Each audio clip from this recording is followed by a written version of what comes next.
20 Jolay 2020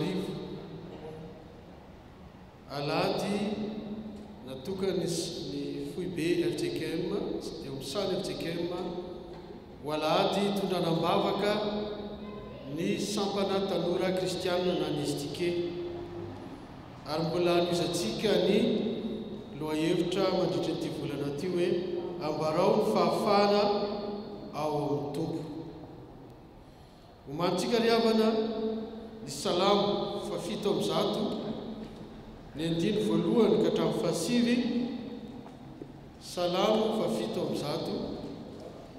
andiny voalohany ka hatramin'ny fahasivy aorinan'izay dia ny hira fa 9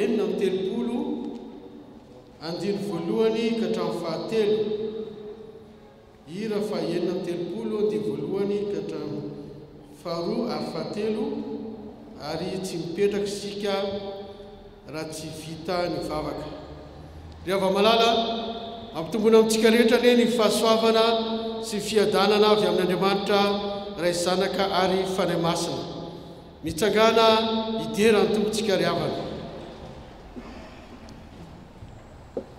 amin'ny anaran'i Jesosy Kristy miderany Jehova fa tsara izy fa mandrakizay ny famindrapony aoko anao izany navotany Jehova dia izay navotany no afaka tamin'ny tany amin'ny fahavalo sy nangony ny avy tany amin'ny tany maro dia avy tany antsinanana sy andrefana ary tany avaratra sy tany amin'ny ranomasina ny renireny tany enefitra ireny ka nanavatsava tany an-tany foana ary tsy nahita tanàna honenana nona sy nangeta ety izy sady reraka ny ainy tao anatiny dia nitaraina tamin'i Jehova ireo raha ory ka novonjeny tamin'ny fahaterena dia nitondra azy amin'ny lalana mahitsy izy mba kanesany any amin'izay tanàna honenana aoka hideran'i Jehova ireo ny famindrapony sy ny fahagagana taony amin'ny zanak'olombelona fa mahafapo ny fanamaketa ety izy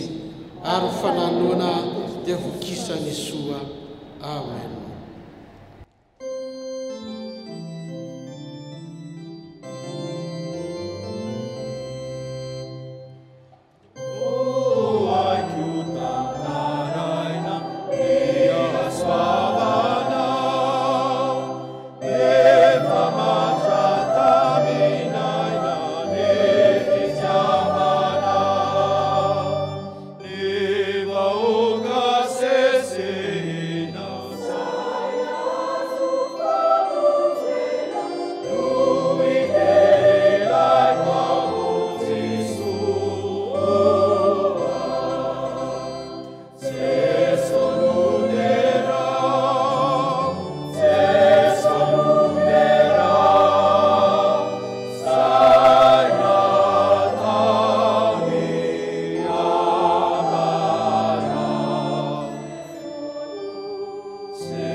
antsika tompoko. Jehovah tompony maro, Andriamanitry Abrahama, Andriamanitry Isaka, Andriamanitry Jakoba, Andriamanitry Israely, Andriamanitry manatrika eto, Andriamanitry ny taranakay mandrakizay. Indretonay izay Jehovah tompo mideranao, mankalaza anao le Andriamanitra tokana. Raha misy milaza hoe Andriamanitra ka tsy ianao no ambarany amin'izany dia misandoka izany. Fa tsy misy Andriamanitra fa tsy ianao Jehovah, Andriamanitra mpamorona, Andriamanitra nisy hatrizay ankehitriny ary mandrakizay. Manana fahefana rehetra ny an-danitra sy tia-tany sy amin'izay fisiana rehetra, na mifantatray na tsy fantatray. Kanefa dia Andriamanitra fitiavana, fa nanolotra ny zanako anao isolo heloka anay. Raha nitsanganao favalinao izay olombelona dia nalefanao Jesosy Kristy zokinay, mpamonjy anay isolo heloka anay. Misaotra Jehovah, misaotra Jesosy Kristy io tamin'ny fanekenao ny ray sy fitiavanao anay, nitondraonao mangidy indrindra, nitondraonao ny fijaliana sy ny mafy indrindra, ho fanafana anay fatotry Satana. Nikenao zany Jesosy ka dia isoranay ny anaranao. Ary tsy nitoetra tamin'izay ianao Jehovah, fa nifanainao mihitsy no ampitoerana ato anatinay, anananay hitahirizanay zany fiainana mandrakizay zany, zany fahafahana izany, zany famonjena no menao tamin'ny alalan'i Jesosy Kristy zanako izany. Misaotra raha eo, misaotra fanay masonao, manaiky hitoetra atao anatinay, na dia tsy mendrika ara izahay. Ankehitriny mideranao zay mankalaza dia manatry feno izao fotoana izao Jesosy, ho voninahitra anaranao, ny anaranao Jesosy Kristy, misaotra mpamonjy io. Amen. Petraka ny fiangonana. Rehefa malala amin'ny endriny fahatelo ny tondratsika ny liturjia androany, dia irosaditsika amin'ny sitrapon'Andriamanitra, dia amin'ny alalan'ny fienoantsika ny tenin'Andriamanitra. Hito tratritsika izao amin'ny fotoana ny ankizy sy ny tanora, satria raha teo moa fotoana ny fitondraram-bavaka ny sampana tanora kristianina eto amin'ny sahany FJKM androany, dia mandroso ny tompona andraikitra mikasika izany.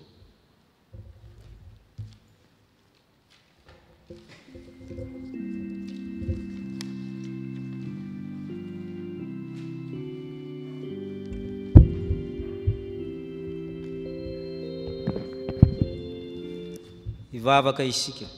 Tompo misaotra anao zay satria sakaizan'ny tanora ianao ary tia ny ankizy madinika. Mitenena aminay satria tianao ny mampianatra anay, mpampianatra mampianara anay ivavaka.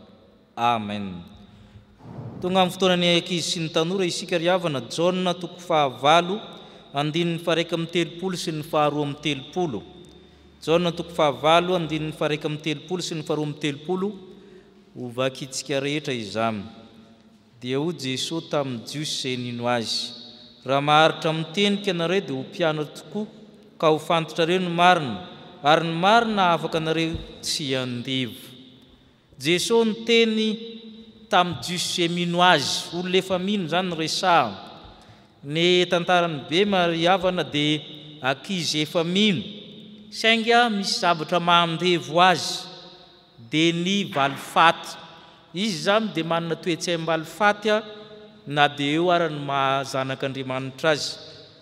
Ka indray mandeha izy nandeha tamin'ny arabe eo an-tsena, dia nisy bus nandalo, fiara fitateram-bahoaka, dia nisy ankizy zany namafy sakay tamin'ny olona mandeha tongotra, dia vony sakay ny masony bema dia nangiry firy tokoa. Izy hoe tsy maintsy mamaly andray andro any izy izy. Dia nody izy zany amin'ity toe-tsaim-balifaty. Heriny tsara ny andro nandeha koa izy, nandeha bus, nandalo tamin'ilay toerany, dia nitondra sakay koa izy. Dia nafafiny tamin'ny olona teo ilay sakay, zay hozy izy. Dia nody izy. Tonga kelikely tanatrano izy, tonga avy any ny reniny tomany mena be ny masony. Maninona neny? Tsy fantatra fa misy ankizy raha tsy toetra dia nifafazany sakay anay teo amin'ny arabe, izy anaty bus. tevo antomany be hoe ay tsy mety marina ty mamaly faty ity ray ny reniko aminy vo dia nifona tamin'ny reniny izy dia nivakiny ny reniny raiky izy ro tanora ty teny ty nivakiny tamin'ny bema izy io hoe ianao nefa zanak'Andriamanitra efa mbola misy voafatotra tahaka amin'ny jiosy averintsika hoe le teny dia ho Jesosy tamin'ny jiosy izay nino azy raha maharitra mitenika anareo dia ho mpianatra tokoa ka ho fantatrareo no marina ary ny marina afaka anareo tsy amindivo aingana isika mba hanala zay rehetra manangeja atsika io tenin'Andriamanitra dia manafaka ndao tsika iaina ny tenin'Andriamanitra mandrakariva fa io ny manafaka amin'ny zavatra rehetra mety angeja atsika misaotra tompo no ny fahafahana omenao avy amin'ny teninao ay zay na mihinanao ary dia mety mbola misy zavatra mangeja anay tsirairay avy fahazaran-dratsy maro samihafa mampianara anay mandrakariva tompo mba ho afaka zay satria ny zanaka dia mpanafaka amen.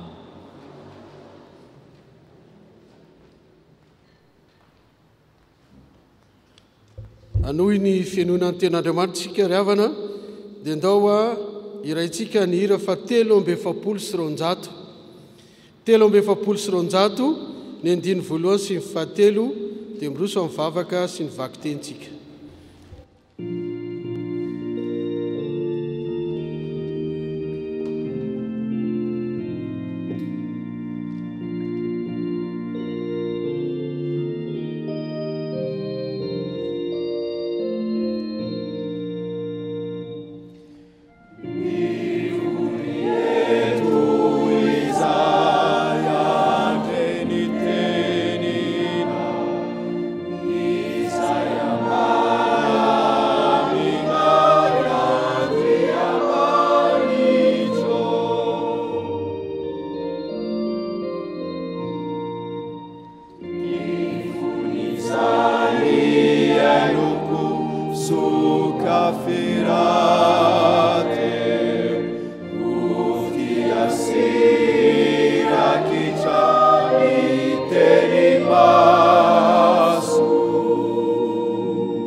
Vavaka isika tompo misaoranao zay tompo ny amin'ny teninao teny velona voasoratra amin'ny tenin-drazanay izany azonay ianarana iainana ary hanafaka anay amin'ny ratsy rehetra ko ankehitriny raha maky izany zahay no Andriamanitra angatahanay amin'ny alalan'ny fananamasina itsily sampianatra anay le fanampampianatra ko ampianaranao zay na dia ny amaky sy ijery ary iaina izany ho avy ny mpanomponao izay tondra ny teninao koa rehefa aveo nambara ny afatra ao aminay votoso ny fananao masina izy ka ilaza aminay ny sitraponao ka mitenena tompo ao fa vonina iaina izay mpanomponao amen.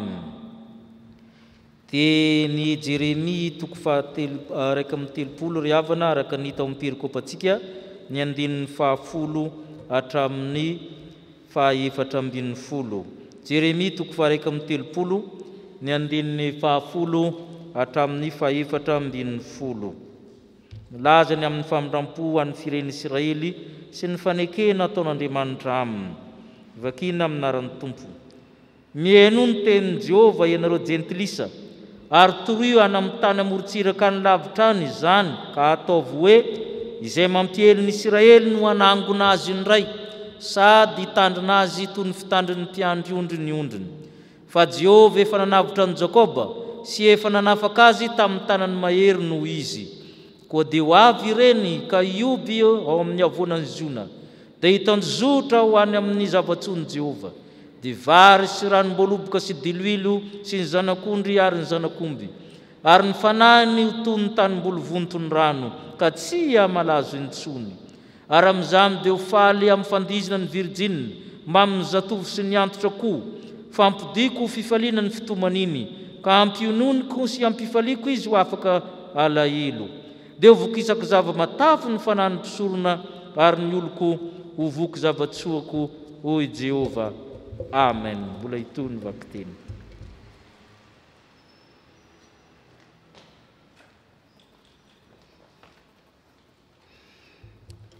Hotoizantsika ny famakiana ny soratra masina, Lioka toko 7 ny andininy 9 hatramin'ny andininy 13. Ary ny mpianatry Jaona nanambara izany rehetra izany taminy, ary Jaona niantso ny mpianany roa lahy hankao aminy, dia naniraka azy hankany amin'ny tompo hanao hoe, ianao va ilay ho avy sa mbola hafa no andrasantsika? Ary noho ny tonga tany aminy ireo lehilahy ireo, dia nanao hoe, Jaona mpanao batisa naniraka anay hankaty aminareo hanao hoe, ianao va ilay ho avy sa mbola hafa no andrasantsika? Ary tamin'izany ora izany Jesoa dia nahasitrana olona maro tamin'ny rofy sy ny aretina sy ny fanahy ratsy, sady nampahiratra ny jamba maro. Dia namaly izy ka nanao taminy hoe, mandeha any ianareo, ambarao amin'ny Jaona izao hitanareo sy renareo izao, mahiratra ny jamba, afaka ny mandringa, diovina ny boka, malady ny marenina, atsangana ny maty, ary ny malahelo dia hitoriana ny filazantsara. Ary sambatra izay tsy tafitohina noho ny amiko. Amen.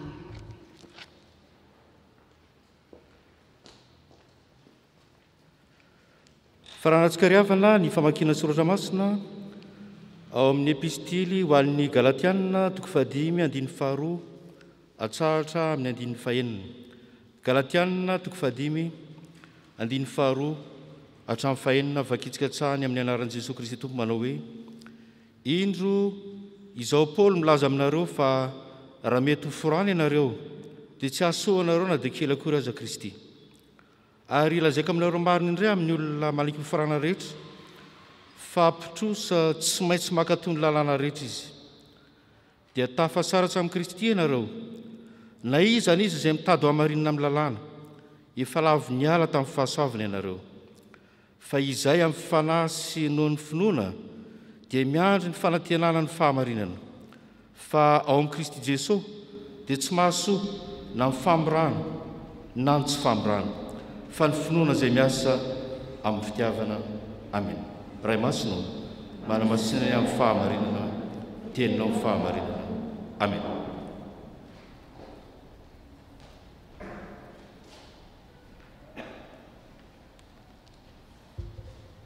Dia ataontsika ny hira 420, ataontsika epitsanganana ny havana hitsenantsika ny havatry ny tompo izay hoentiny ray aman-drenitsika.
Ry havana malala rehetra ao amin'ny tompo, ho amintsika rehetra ny fahafenon'ny fanahy masina, na ho ahy izay miteny, na ho anao izay mihaino sy mijery. Ho Jesosy ao amin'ny Matthieu 7:7 hoe, sambatra izay tsy ho tafitohina noho ny amiko. Rehefa Jesosy ny miteny hoe sambatra dia asambarana tena izy izay. Fifaliana tena izy. Fifaliana tsy resina ranomaso, ny any aretina na ny fahoriana. Fifaliana tsy resin'ny fahafatesana, fa manana fiainana mandrakizay. Dia ny fahasambaran'ny zanak'Andriamanitra, fahasambaran'ny olona izay vao vela heloka, ny fahasambaran'ny olona izay tafafindra hiala amin'ny fahafatesana ho amin'ny fiainana. Ary izany le tenin'i Jesosy eto hoe sambatra izay tsy ho tafitohina noho ny amiko. Izany dia mitovy teo amin'ilay tenin'ny asambarana ny lazain'ny tompo tamin'ireo olona izay nihaino azy rehefa niteny Tomasy rehefa te hitsapany Jesosy dia nitenen'i Jesosy hoe io ara-tsapao ako dia aza anisan'ny izay tsy mino fa minoa dia niteny hoe tompoko sy Andriamanitra dia hoy ny tompo hoe ianao nahita dia nino fa sambatra kosa ireo tsy nahita nefa mino. Eto dia ny asambarany eto dia misy zavatra miiba fa tsy miabo. Dia ilay sambatra ny mino izay tsy nahita nefa mino. Sambatra izany. Fa eto indray miiba ilay izy. Sambatra izay tsy ho tafitohina. Sambatra izay tsy ho tafitohina noho ny amiko. Ny sambatra zany raha eto amin'ny tantara izay ho arahantsika eto dia ny fahasambaran'ny olona izay tsy voavaha ny olana eo amin'ny fiainany kanefa mino. Tsy voavaha ilay olana kanefa nifititra amin'Andriamanitra, tsy manome tsiny azy na memotra ka lany ritra io finoana io. Efa izany tokoa anie nanjohan'ny Jaona mpanao batisa eto amin'ny tenin'ny soratra masina ity. Jesosy dia nanao zavatra maro samihafa, nanao fahagagana izy, nijamba nahita, ny mandringa dia afaka, diovina ny boka, ny marenina dia lasa nandrendray, ary na ny maty aza dia nitsangana. Ary hita eo amin'ny lioka toko 7 io zany amin'ilay nananganany Jesosy ilay zanaka vavin'ilay zanaka lahin'ilay vehivavy tany tsangana raha ny maty, ary ny malahelo ozy Jesosy dia hitoriana amin'ny filazantsara zany ny zava-misy teo amin'izany fiarahamonina zany tamin'izany fotoana zany. Fa kosa misy an'ilay mpanompon'Andriamanitra natao hoe Jaona mpanao batisa. Izy tamin'io dia nampijaliany mpitondra fanjakana dia nigadrainy dia tsy fantatra izay nanaovany azy tany fa nijaly azy izay Jaona izany. Maninona raha misy zavatra heno ohatran'izany any ivelany fa za kosa tia mba ahoana za ve tsy mba ho afaka amin'izao fampijaliana izay manjoa izao. Farany dia nisalasala izy dia naniraka olona nakany amin'i Jesosy manao hoe ianao ve ilay ho avy sa mbola hafa no andrasantsika? Zany ten'ilay mpanompon'Andriamanitra izay tany aloha tany tena be finoana ary nanana fanomezam-pahasoavana mahagaga, olo-masina ka nahalalana ny hoe indro ny zanak'ondrin'Andriamanitra. Rehefa hitan'i Jesosy izy, izaho ozy nahita rehefa nataoko batisa Jesosy, fa na masina ny latsaka taminy ka fantatro fa izy ilay Mesian'Andriamanitra. Izy ilay mpanao batisa amin'ny fanahy masina. Izy ny zanak'Andriamanitra. Zaho nefa dia neritra ihany ilay finoana satria nanaikitra ny zava-misy, nanaikitra ny olana tonga tokoa ka miraikitra amin'izao nosy izao zany olana izany. Ary ny olona zany fa zara zao ahoana ity. Ianao ve ilay ho avy sa mbola hafa no andrasantsika? Tena teny faran'izay mampalahelo. Anisan'ny mampalahelo indrindra atao amin'ny soratra masina ny navaliny Jesosy. Fa rehefa avy eo dia hozy Jesosy hoe zao tamin'ny olona natera-be vavy rehetra dia tsisy tahaka ny Jaona. Ary tsisy mpaminany oatra azy fa mihoatra amin'ny mpaminany zany Jaona izany. Kanefa ny kely indrindra any amin'ny fanjakan'Andriamanitra dia lehibe noho izy. Ny olana riavana tsy ilaozana olana fa mandra-pahafaty dia misy foana ny olana. Fa mampalahelo amintsika dia isika matetika mpimenomenon-dava, sarotra toro, ary tsy mitsahatra amin'ny fanometsiny sy manometsiny ny hafa. Any zavatra mitranga satria nahoana porotro ny olana maro samihafa izay mpitranga eo amin'izao fiainana izao. Dia mifanometsiny, menomenona tsisy farany. Ohatra ny atserovana ny zanak'Israely nandeha tany anefitra tany 70 taona tamin'izany, menomenobelona lava, sarotra toro, tsy mitsahatra amin'ny fanometsiny farany. Tsisy tafiditra tany amin'ny tany Kanana, le taranaka mpimenomenon-dozo ireo, fa izay olona vitsy dia vitsy ihany tonga tany.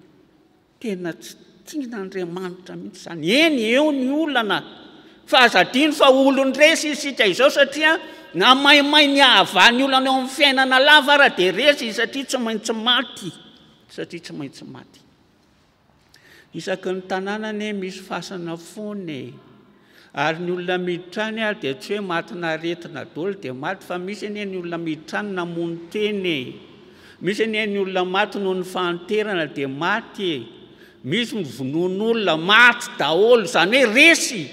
ka ialao le toetsaina lava olana sy vaolana io ka ny atenainao ny Jesosy io dia namany olona ny fiainanao tsy nentina atao mpanjaka Jesosy tamin'izany fotoana izany satria hitany olona indrapamaolany mofo dimy sazan-drandroa ara dia na voky olona tsy midimy ndao ataotsika mpanjaka ty fa voavany olona ny hanina olona be dia be any na rary sitrana afaka ny aretina fa ndao atao mpanjaka nety ve Jesosy tsia tsy nety izy dia rehefa hitan'ireo olo reo fa tsy mety tena raha-pamaolana ty Jesosy ty Jesosy nanao hoe nareo ne nihinana dia voky na rary nareo dia sitrana ary ny sitrana raha nisy tsy nalala ny sotro akory fa aza variana amin'ny olona andava fa jereva fa nofoko ny tena fihinana ary ny rako ny tena fisotro teo ny olona dia gaga amin'izay zay mihinana ny nofo sy ny sotro ny rako izy ny tompo dia manana fiainana mandrakizay tsy azony olona mihitsy izany satria ny azy ny mamay azy dia zao vao ny olonako tompo ao ny olona ary manatena lava olana azy valona fa tsy nentina atao mpanjaka Jesosy satria izy le tompon'ny fiainana mandrakizay tandremo tsara ry havana eny tsisy teo afaka olana ary eny mamaolana io Jesosy io fa raha izany fotsiny no anatenanao an'Andriamanitra dia mahantra indrindra amin'ny olona ianao isan-tanàna tsy maintsy misy fasana ary misy azo fijaliana eo fa tsy mifasana ihany misy azo fijaliana eo amboniny hafa mifiangonana rehetra koa dia misy azo fijaliana eo ny azo fijaliana Jesosy Kristy izay entintsika dia tsy hoe hiainana fotsiny rehefa maty dia any fa mbola velona dia efa eo ny azo fijaliana ary ny zava-dehibe alohan'ny toetsaina hoe olana sy vaolana dia ny fifaneraserana amin'ny Jesosy velona ka ny ahatonga antsika olom-baovao zavatra lalina lavitra noho ny famahana olana neny dia daviny tompo amintsika tena tedaviny aminao ary dia ho tonga olom-baovao ianao olom-baovao amendrika ny fanjaka an'Andriamanitra olom-baovao amendrika n'ilay lanitra vaovao sy tany vaovao fa ny lanitra ty sy ny tany io dia tsy maintsy ho foana ana amin'ny masoandro arany dia efa fantatra fa tsy rehetra foana io masoandro io fa tsy maintsy isy ny fotoana maty amin'ny masoandro dia inona olana sy vainona no anatenaina amin'izany fa ny zava-dehibe dia ny tompo miasa lanitra vaovao sy tany vaovao ary manomana olona mendrika izany lanitra vaovao sy tany vaovao zany aza variana tsy maintsy ampiasaina ny saina sy ny hery rehetra hamana olana fa tandremo fa sody mandritra ny finoana izany fa engany isika rehetra ka mbanana finoana tahaka ny any Joba hoe move ny soa ihany no raisitsika amin'Andriamanitra fa tsy ny ratsy koa engany atsika mba haka finoana tahaka an'ireny telo lanatsipy tao anatin'ny lafaoro be ka nanao hoe na dia ho alefany ary izay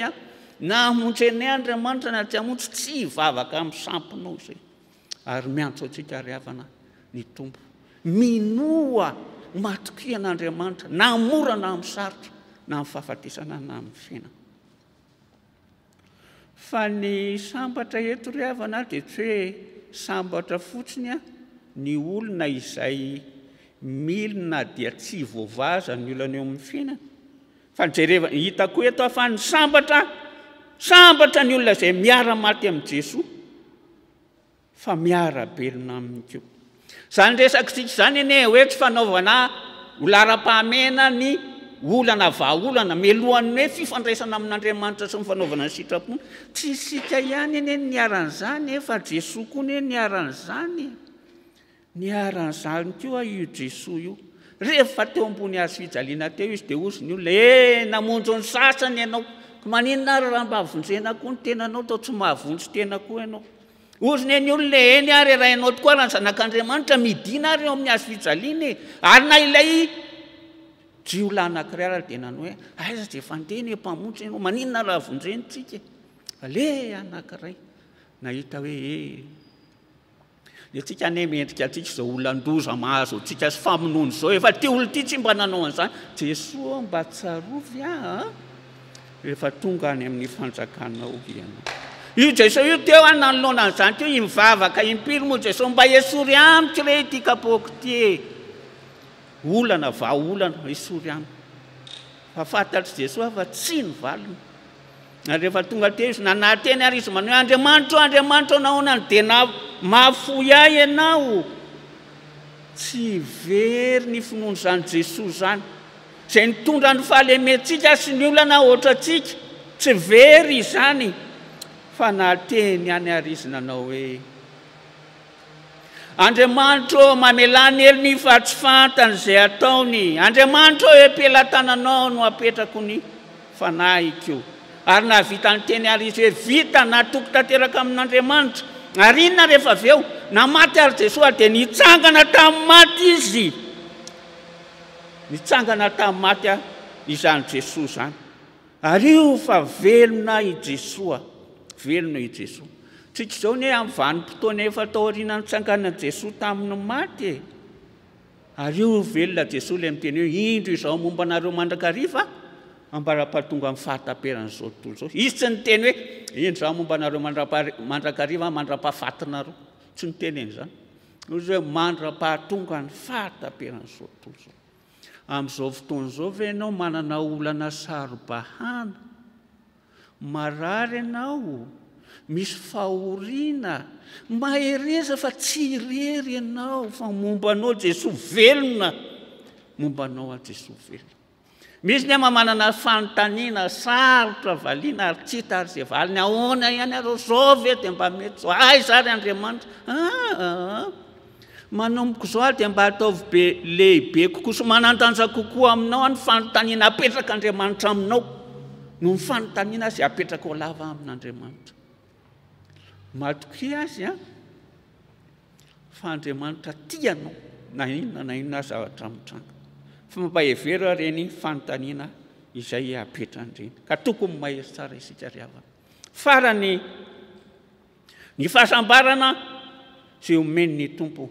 Ny olona izay lazain'i Jesosy hoe sambatra dia ao ilay hoe sambatra ny olona izay tsy voavaha, ny olona eo amin'ny fiainany kanefa mahatoky an'Andriamanitra.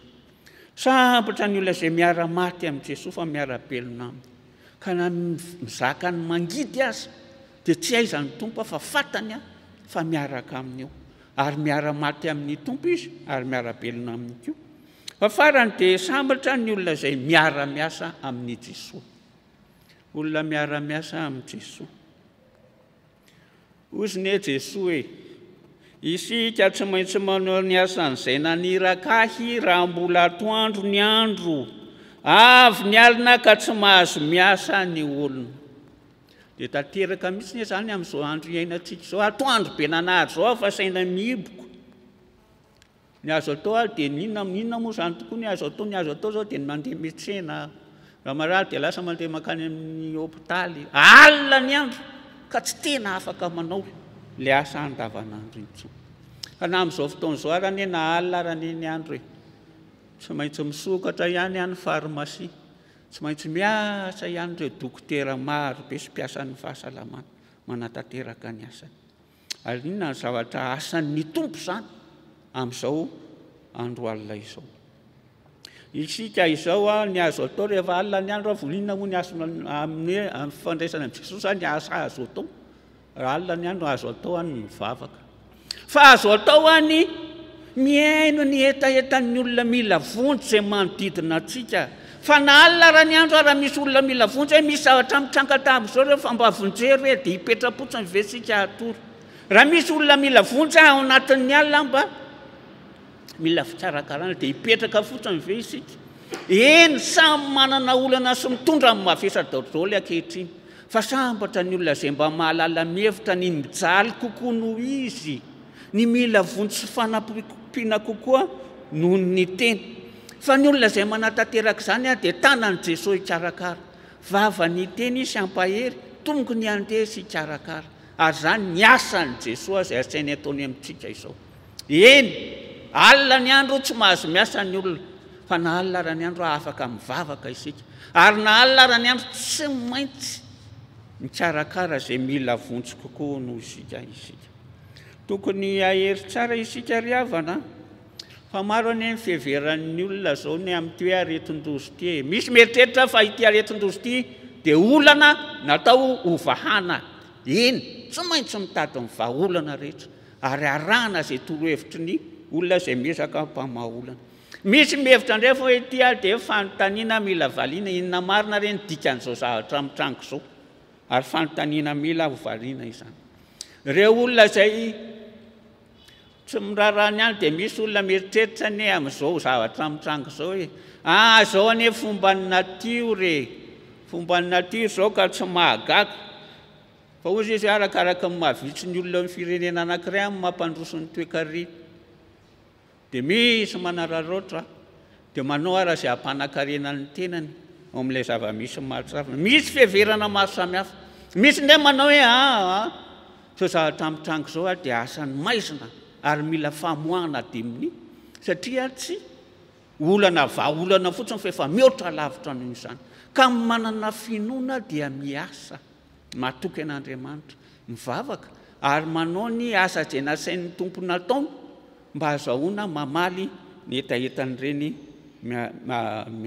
mila vonjy ireny sambatra ny olona izay miara-miasa ao amin'ny tompo fantatrao ve ny tokony atao amin'izao asa amin'izao aizina fotoana izay tsy ahazoana miasa izao anontanio Jesosy teneno izy tompo isaky mba mivavaka ianao rehefa alina dia mivavaha ho an'ny olona izay tratran'ny aretina mivavaha ho an'ny olona izay miezaka mba mitsambo ny olona izay marary kanefa mba mivavahako hoe Andriamanitra rehefa tonga indray ny rahampitso maraina dia mba omeo ahy areny olona mila vonjy izay tokony hifandraisako hoe dia mba atoroy ihany tokony atao ary atoroy ihany tokony ho tenenina farany manolo tena amin'izany ianao dia atolotro ny tompo anao inay ianao irahany makanina ny olona manatona anao dia ho fantatrao ny tokony atao sy tokony ho tenenina amin'izao andro alina izay tsy tena azahoana miasa izao sambatra ny olona izay miaraka amin'ny Jesosy velona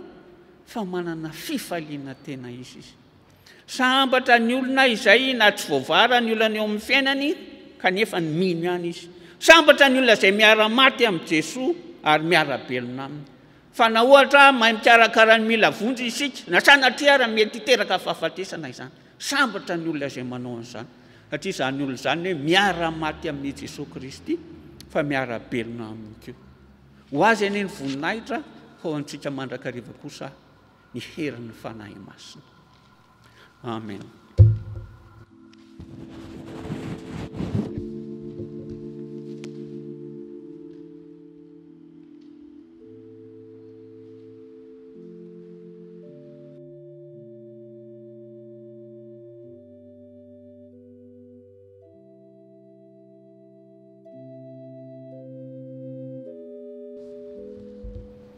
Zay ara-ny sitrapon'Andriamanitra isika rehetra hiaraka iredina hoe sambatra ny mahitsy lalana izay mandeha araka lalan'i Jehova sambatra izay mitandrina ny teny vavolombelony ka mitady azy amin'ny fony rehetra amen.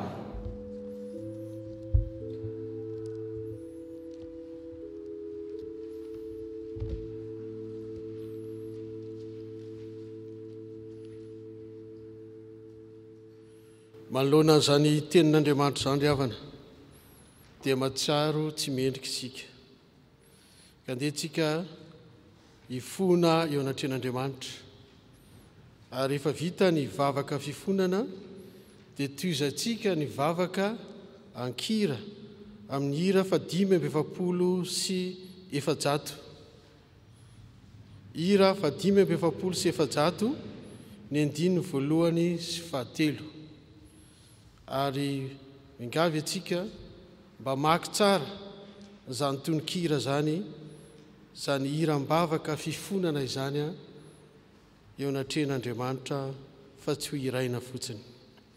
Vavaka tsika tompoko Jesosy sambatra tokoa zay manana anao fa miteny aminay isan'andro ianao miala nenina amin'ny ay Jesosy Kristy mifona mivalo eo anatrenao zay fa le fahasambarana tena nomenao anay le tena fahasambarana tsy niraisinay fa izao tontolo izao mameno ny fonay ny olana maro samihafa fitadiavana vaolana amin'ity fiainana ara-nofo ity sy ny endriny samihafa Jesosy zany mamaika anay fa tsy ny andray anao tena ny fiainanay atonga nay olom-baovao anana la tena fahasambarana ary fahasambarana mandrakizay ka naleonay Jesosy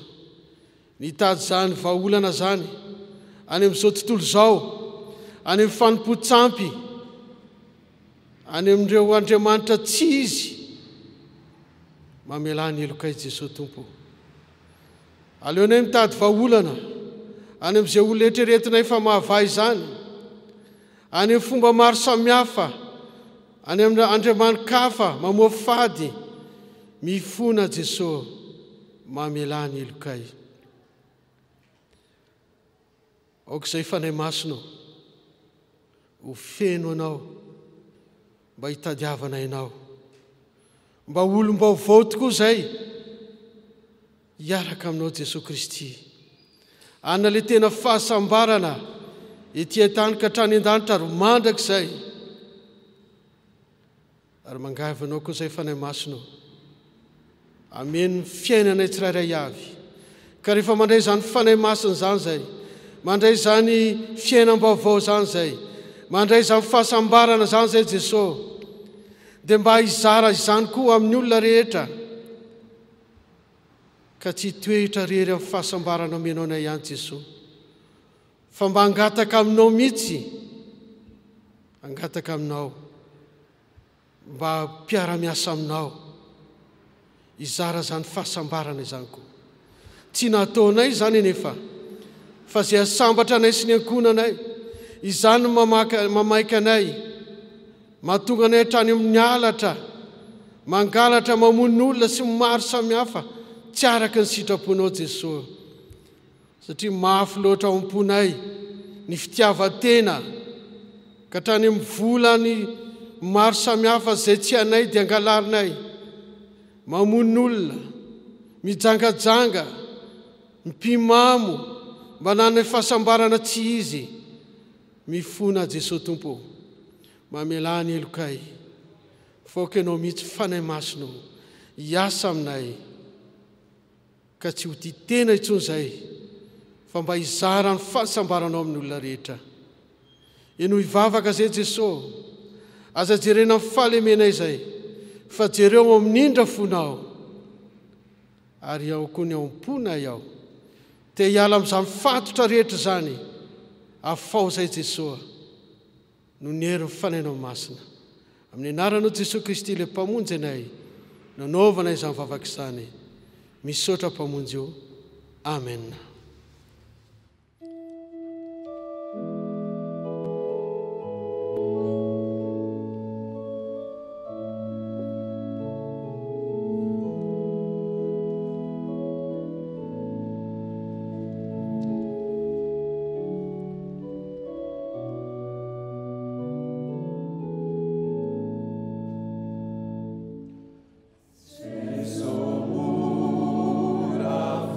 Ende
ry ava-malala raha tena niaiky ny fahotantsikatsika ny fona teo anatrehan'Andriamanitra dia mitsangana raiso ny teny famelan-keloka atolotry Jesosy Kristy ho antsika.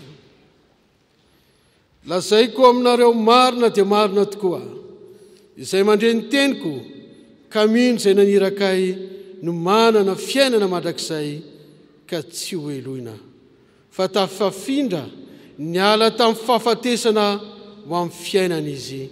Amen. Voavela ny eloko kareo midy rano tompo. Amen. Sambatra ny olona izay voavela ny elony sy voasarona amin'ny fahotany. Sambatra ny olona izay tsy sainy Jehovah eloka ary tsy misy fitaka ny fanahiny. Amen. Rehefa malala ny olona voavela eloka dia sa manambara ny finoany eo anatreny izao tontolo izao. Ndiary iarahantsika manonona ny fanekem-pinoana apôstôlika. Mino an'Andriamanitra raitso mpanao lanitra sy ny tany aho ary mino an Jesosy Kristy zala tokana tompontsika izay nitorotoroana tamin'ny fanahy masina nateraka mariviritsy nijala ny napaka Ponto Pilato nombona tamin'ny hazo fijaliana maty ka nalevina nidina tany amin'ny fiainantsika nitsakana tamin'ny maty tamin'ny andro fahatelo niakatra ho any an-danitra nipetraka kavan'Andriamanitra raitso avy any leviny tsara velona sy maty mino ny fanahy masina ao ny fiangonana masina manera n'izao tontolo izao ny fiambonan'olona masina ny famelan-keloka fitsangana ny tena maty ary ny fiainana mandrakizay. Amen. Petraka ny fiangonana dia hiditra amin'ny vavaka fangatana izao sika akitry.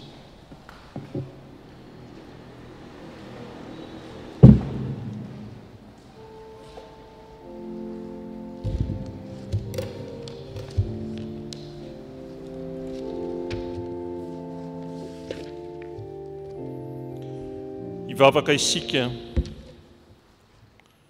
indray ny hafalianay Andriamanitra ny lalan'i Jesosy Kristy ilay teny tonga nofokanana taminay nazavana taminay tokoa ny hevitry ny teninao nampitondranao ny mpanomponao tombany fitaren'ny fanao masina. Jesosy Kristy io ampitombony finoanay fa ianao ilay Emmanuel amintsika Andriamanitra miaraka aminay mandrakariva ianao na aiza na roviana mandrapatonga fahataperan'izao tontolo izao. Jesosy Kristy io ampitombony finoanay fa ianao Jesosy Kristy ilay maty nefa niresi ny fahafatesana ilay fananganana maty sy fiainana ka navelo izay namaty ianao Jesosy Kristy fa sambatra izay tsy ho tafitoana no ny aminao Jesosy Kristy ilay Andriamanitra velona. Jesosy Kristy io ampitombony finoanay fa ianao ilay Andriamanitra tokana tsy misy talohanao, tsy misy taoriananao, ampo anay fahasoavanao, ataovy ao anatinay zany finoany zany ary ampitombony finoanay tompo.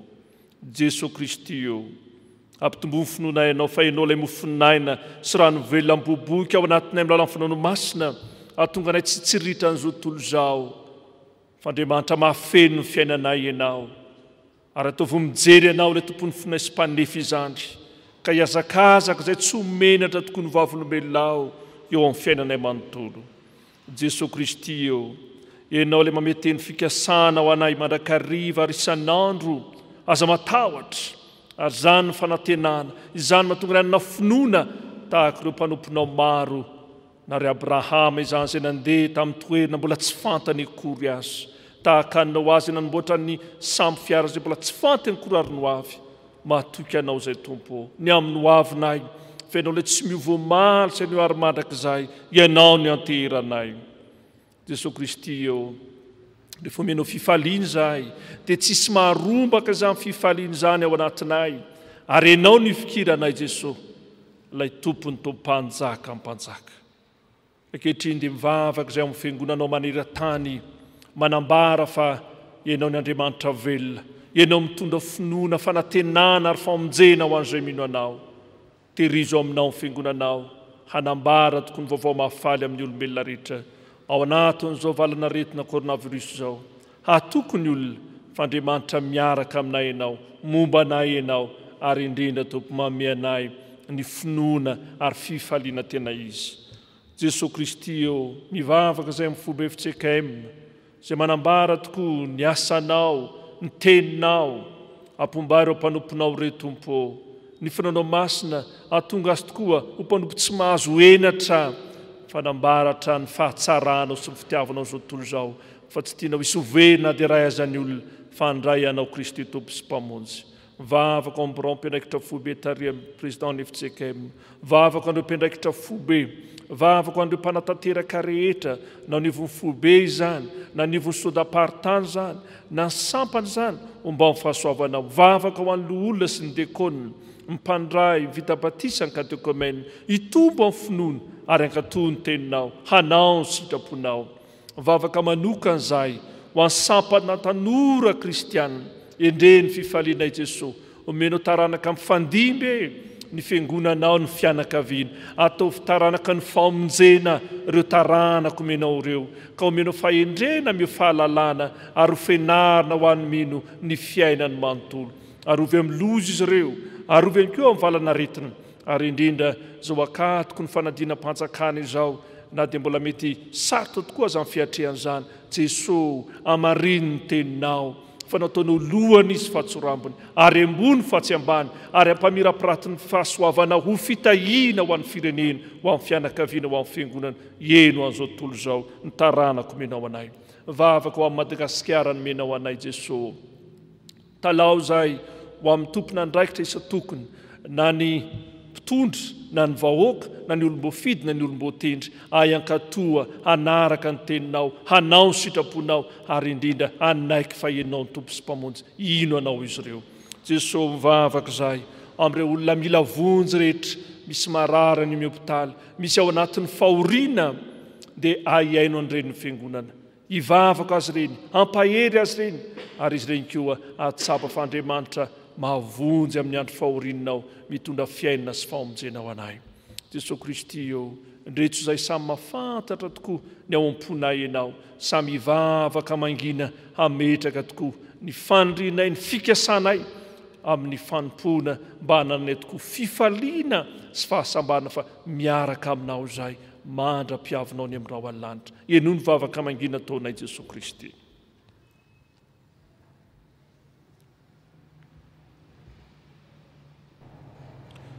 Soranay ianao Jesosy Kristy eo ny teny fikasanao, miasa manana inona na inona, fa mihoatra lavitra no mivoromanidina ianareo, mihoatra lavitra ny ahitra anay tsaha, mahatoky anao zay fa eo am-pelantaninao ny fiainanay, ary mahatoky anao zay fa mahafantatra amin'ny mahasoso ny tsara lavitra indrinao anay ianao, ary dia sitakay miombona sy maran'izany vavaka izany vavaka tsara nampinanao manao hoe rainay ao izay ny an-danitra, o amasinena ranao, ho tonga ny fanjakanao, atao anay sitraponao ety an-tany tahaka ny danitra, omenay an'io izay anina sahazo anay, ary mamelà ny elokay tahaka ny izay meloka taminay, ary aza mitondranay amin'ny fakapanahy, fa manafanay amin'ny ratsy, fa anao amin'ny fanjakana sy ny hery, ary voninahitra mandrakizay. Amen. Iroso ny amin'ny hira rahampingonana antsika riavana. Voalohanteny dia isorantsika Andriamanitra ray zanaka fanamasina afaka manatanteraka izao fampom-pivavahana izao tsika anio alahady 12 Jolay 2024. Alahady manokana ihany koa hitonantsika mambavaka ireo taranaka nomeny Jesosy atsika dia ny sapana tanora kristianina, na eo nivon'ny fobe FCKM, na eo nivon'ny fitandremana na sodaparitany na ny fiangonana. Miarahaba ary misaotra n'Andriamanitra trantsika riavana afaka manatanteraka izao fiaraha-mivavaka izao eto amin'ny fiangonana miaramila Apaibea, izay natao fitazam-panahy ho an'ny foloan-dasiny ankonany, ary miarahaba manokana anareo fiangonana manontolo izay miara-miombona amin'izao fotoana izao, miarahaba manokana ny mpiandraikitra fobe tarian'ny filohan'ny FCKM sy ny mpiara-miasa sy ny mpanatanteraka rehetra arak'izany.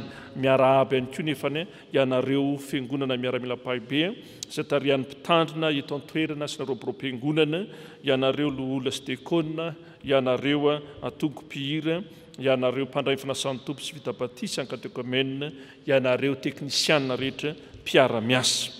Toy izao riavana ireo tompona anjara natanteraka zao fampopovavahana izao.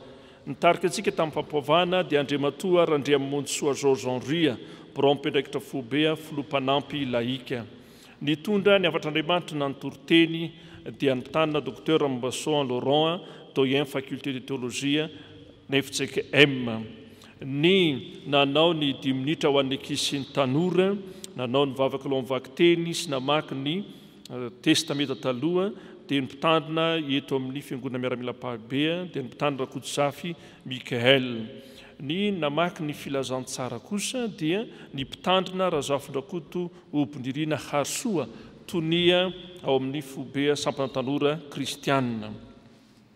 Ny namaky mivaky teny epistily dia Andriamatoa Rakotomandimby Benjamin Alexis, Brom-pendraikitra Fobea, Mpanolo-tsaina. Ny vavaka tahorina ny toroteny sy ny laza ny rara dia ny mpitandrina Rakotony Rainjaona, tonian'ny departemanta ny fiangonana. Isaorantsika an'Andriamanitra ary nataontsika ho voninahitr'Andriamanitra ny asa vavolombelona rehetra. Ankehitriny dia mbola iroso ny amin'ny afatra ny STK isika, aorinan'izay kosa dia hanao ny tsara ho fantatritsika ny fitazapana eto amin'izao fiangonana miaramila-pahabe zao ny mpitandrina eto an-toerana.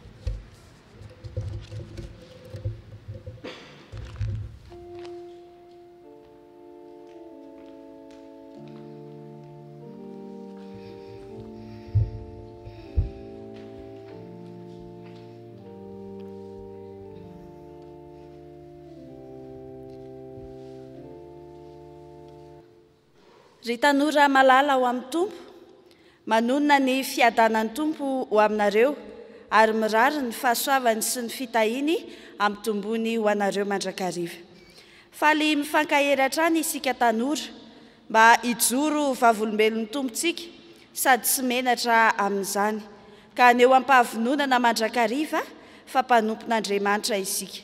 Voafidiny rahateo ka say aneo ny atsara ny lainy fidy antsika amin'ny alalan'ireo talenta maro samihafa izay nomeny antsika tanora kristianina hoentina manompo azy.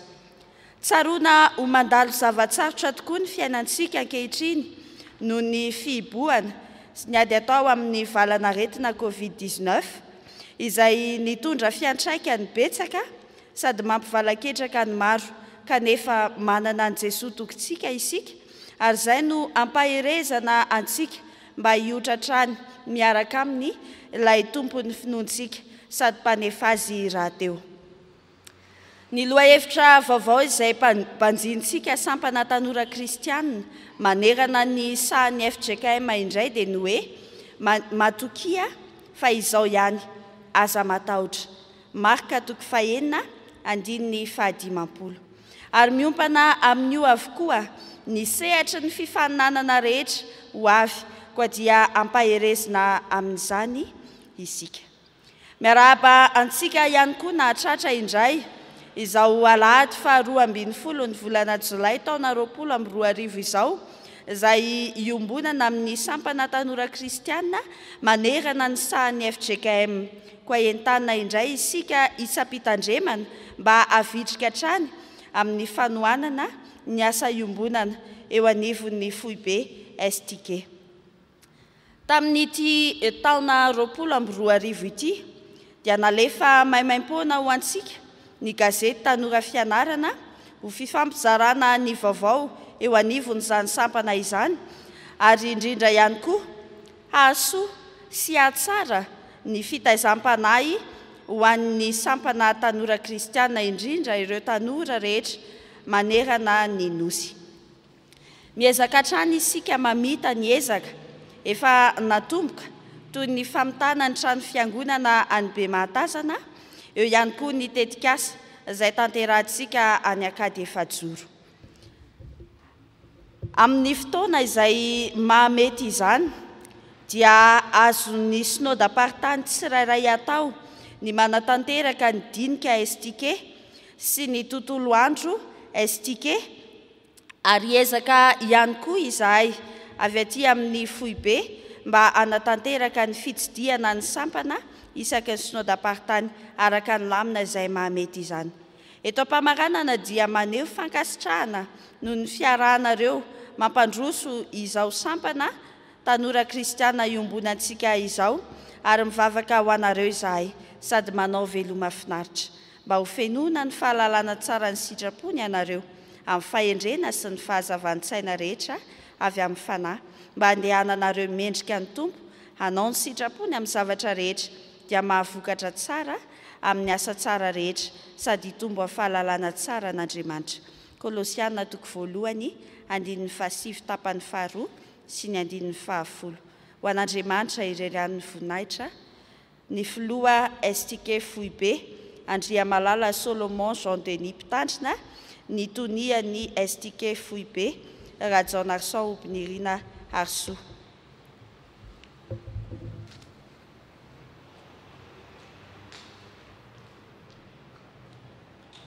Ry havanao amintsika rehetra ny fahasoavana avy amin'Andriamanitra Ray sy Jesosy Kristy Tompo, amin'arany fitezam-panahy ny protestanta no ijoroko eto ny mpitandrina Mikael Rakotozafa.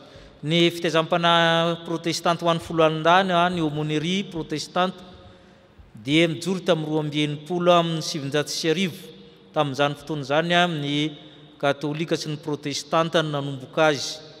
Izany mpitandrina fahatelo ny tatana izany, mpitandrina Miandrosoa, mpitandrina Andriamatony ary ny tenako. Tanatin'izany efa ho 80 taona latsaka izany. Ankehitriny izy io dia mivelatra be satria tsy protestanta sy katolika intsony fa mizara ohatra ny FFKM io. Misy ny antsika FJKM, misy ny amin'ny namana fiangonana luterana malagasy, misy ny fiangonana episkopaly, dia ny anglikana zany, dia misy ny fiangonana katolika romanina. Efatra zany izay ao anatin'ny aumônerie fa miara-miasa hatramy. Ny asan'ny aumônerie militaire zany tsy resaka chapelle ihany. Raha folo le chapelle hita amin'ny 9 efa 20 izy zao. Fa zay koa zany tsy hoe chapelle ihany fa miasa eo anivon'ny tafika sy zandara. Mivavaka ho azy ireo, manorina vonim-bavaka, miay azy ireo na amin'ny olana na amin'ny aretina sy ny takan'izany amin'ny aumônerie azy. Misy solotena ny aumônerie nationale isaky ny faritamin'ny 9 miampy ireo synod-paritany maromaro ety amin'ny fiangonana FJKM. Koa dia mampahery ny fitezam-panahy rehetra manerina ny nosy mba hanao ny asany amin'izao fahamena hita amin'ny firena zao, ary doso hatsany ny fitezam-panahy ny foloalindahy. Hiezaka hatranintsika amin'ny zavatra rehetra hametrahan'ny tompo andraikitra goavantsika tsy mahazo mipetraka amin'izao andran'io izao ny amin'ny fanompoanan'ny tompo. Ho Andriamanitra rery ny voninahitra. Amen.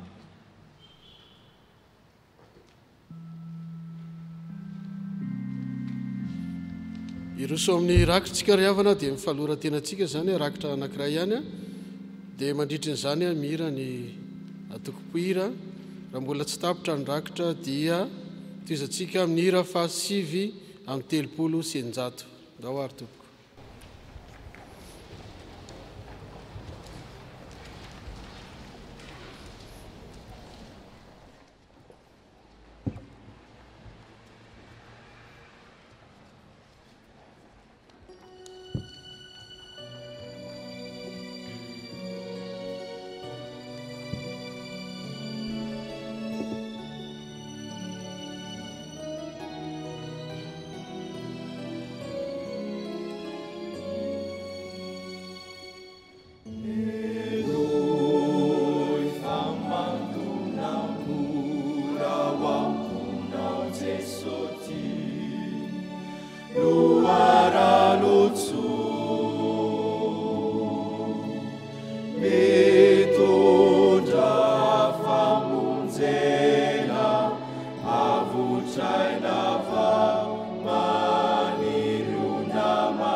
Mani kucha chisa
ataontsika eo am-pitsanganana ry havana fanolorana rakitra ny hira fa raika amby efapolo sy efajato raika amby efapolo sy efajato ny andiny voalohany sy ny fahatelo ny fanolorana ny rakitra ary tsy mipetraka tsika rehefa avy eo fa tonga dia manohy ny hira fa 5 amby efapolo sy 500 andiny faharoa toy izantsika ihany rehefa avy eo.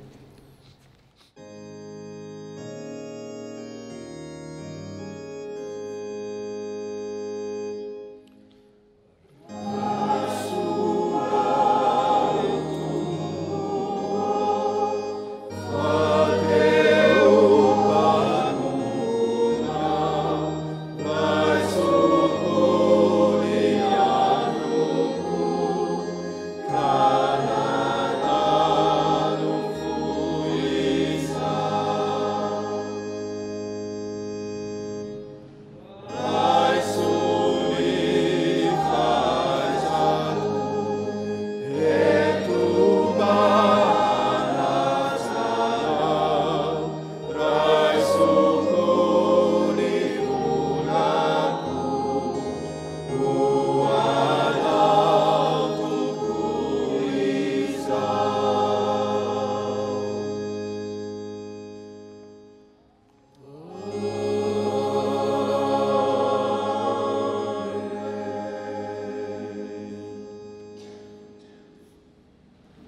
ataontsika mpitsanganana ihany ny havana ny hira fa 5 sy dimanjato 5 andimy faharoa milohan'ny tsodrano izay tolotra ny ray aman-dreny mpitandrina tonia departemanta amin'ny fiangonana aorianany tsodrano dia ny hira fanampiny fa 7 no ataontsika famaranana ny fotoana hira fanampiny fa 7 aorianany tsodrano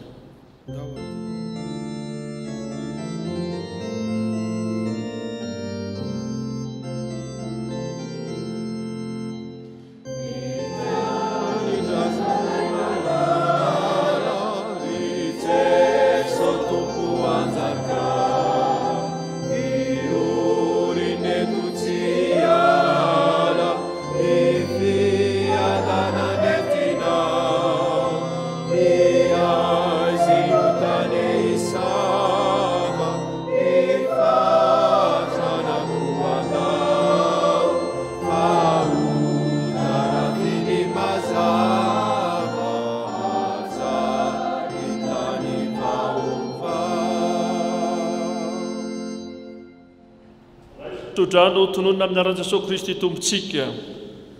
Hitanao ne Jehovah keronao, hampamira-piatra ny taviny aminao Jehovah ka midra fo aminao, hananitra ny taviny aminao ne Jehovah ka hanome fiadanana.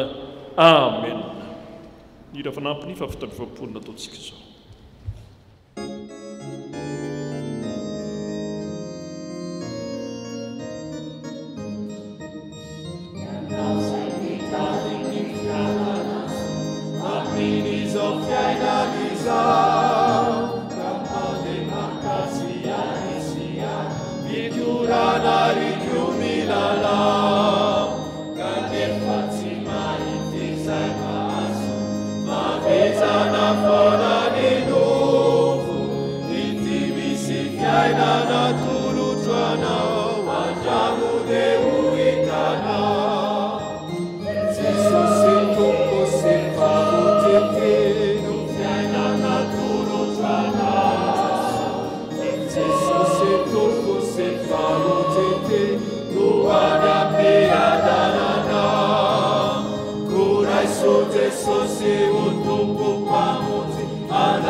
Petraksika manao vavaka mangina.